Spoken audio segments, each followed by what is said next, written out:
है, कहां तुम्हें उठा के गंगा में फेंका जाएगा, इस खतरे में, इस डर में तुम लोग हो। কথাটা বুঝতে পারছেন? গ্যাসের দাম বেড়েছে কমান, পেট্রোলের দাম বেড়েছে কমাও। সাথে আপনার কি বলে, আমাদের যে নোটবন্দির সময় 15 লাখ টাকা করে অ্যাকাউন্টে পেলাম, সেগুলো খরচা হয়ে গেছে, আবার দাও। পেয়েছিলেন তো নাকি?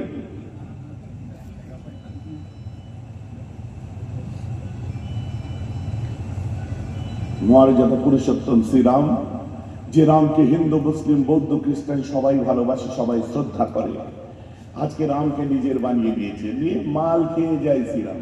আরে পবিত্র মন নিয়ে ওই নামটা নিতে হয়। তুমি ভাবছো যে তোমার রাম না, রাম হচ্ছে সকলের শ্রদ্ধার রাম, মর্যাদা পুরুষোত্তম তিনি। অতএব তাকে শ্রদ্ধা শুধু হিন্দু নয়, হিন্দু মুসলিম বৌদ্ধ খ্রিস্টান সবাই করে। আমি হযরত রাসূলুল্লাহর আদর্শে মেনে চলি, কিন্তু শ্রদ্ধেয় ব্যক্তিদের আমরা সবসময় শ্রদ্ধা করি। অতএব তুমি তোমার মনে করে বলছো, কিন্তু প্রকৃত ধার্মিক যে ধর্মের মানুষই হোক, তারই ভিতরে ব্যথা লাগছে। আরে এত বড় সম্মানীয় ব্যক্তিকে মাল খেয়ে, বাবা চুল্লু খেয়ে চিৎকার করছে, কথা বুঝতে পারছেন না?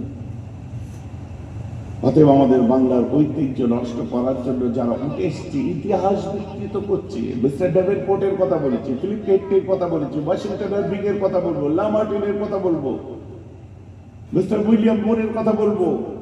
দ্য ইয়াং ইন্ডিয়া সম্পাদনায় ছিলেন মহাত্মা গান্ধী মহাশয়। মহাত্মা গান্ধী দ্য ইয়াং ইন্ডিয়ায় কি লিখছে খুলে দেখুন। আরে সারা পৃথিবী হযরত মুহাম্মদ সাল্লাল্লাহু আলাইহি ওয়াসাল্লামের সুনাম করেছে। আর যত ধর্মের ধর্মগুরুরা এসেছে, সব ধর্মের মানুষেরা সবাই সুনাম করেছে। কেউ স্বধর্ম নিধন, কেউ নিজের ধর্মে আছে, কেউ লাকুম দীনুকুম ওয়ালিয়া দীন বলে নিজের ধর্মে আছে। যে যার ধর্ম তার কাছে, তোমার ধর্ম তোমার কাছে। তুমি যখন জগন্নাথ মন্দিরে পুরীতে যাবে, তোমার সঙ্গে তোমার মুসলিম বন্ধুটা যাবে। তোমাকে মন্দিরে ঢুকতে দিলে ওই মুসলিমটাকে ঢুকতে দেবে না। ওই মুসলিমটা তখন সিঁড়িতে দাঁড় বসিয়ে তোমার জুতো পাহারা দেবে, যাতে চুরি না হয়ে যায়। আবার আমি যখন নামাজে ঢুকবো, তুমি তখন মসজিদের সিঁড়িতে বসে আমার জুতো পাহারা দেবে। আবার বেরিয়ে আসবো, গলায় গলা বেরিয়ে আসবো। এটাই তো আমাদের বাংলার ঐতিহ্য। কথা বুঝতে পারছি?